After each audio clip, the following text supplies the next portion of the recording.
சத்யன் மகாலிங்கம். இவர் எவ்வளவு நல்லது பண்ணியிருக்காருன்னு உங்களுக்கு தெரியுமா? பசங்க எல்லாரும் பிளேபேக் சிங்கர் ஆகணும்னு கனவுல இருந்த காலம் அது. ஆனா இவர் மட்டும் நான் லைட் மியூசிக்ல பெருசா வரணும்னு ஆசைப்பட்டு ஒரு மாசத்துக்கு 38 கச்சேரி பண்ற ஒரு பிஸியான சிங்கரா இருந்தார். அவர் பாடின இந்த வைரலான பாட்டு கூட ஒரு லைட் மியூசிக் கச்சேரியில பாடினது தான்.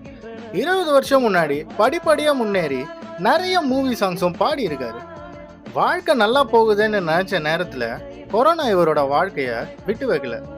அதுக்கு பிறகு இவர் வாய்ப்பு கிடைக்காம யூஎஸ்ல ஒரு ஹோட்டல்லையும் ஒர்க் பண்ணியிருக்காருங்க.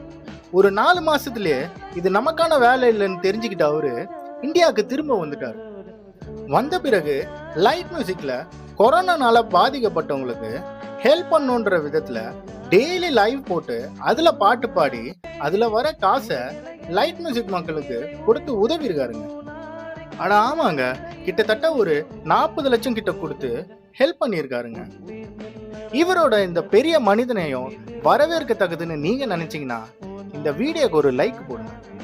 இவரோட பெரிய கனவு ரஹ்மானோட மியூசிக்ல பாடணும்னு தான். சீக்கிரம் இவரு பிக் பாஸ்குள்ள போயிடாம ஏஆர் ரஹ்மான் மியூசிக் ஸ்டுடியோக்குள்ள போகணும்னு நம்ம எல்லாரும் ப்ரே பண்ணிப்போம். அடுத்த வீடியோல சந்திப்போம். மகிழ்ச்சி.